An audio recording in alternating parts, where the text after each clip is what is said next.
Have you ever yawned just because you saw someone else do it? Whoops. Did that make you yawn?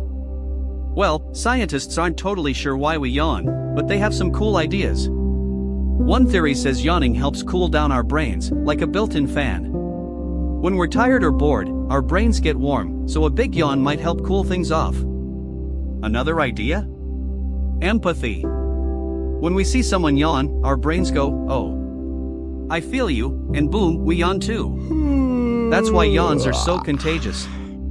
So, next time you yawn, just know, it's either your brain chilling out or you being super caring. Pretty cool, right? Alright, who yawned? Be honest.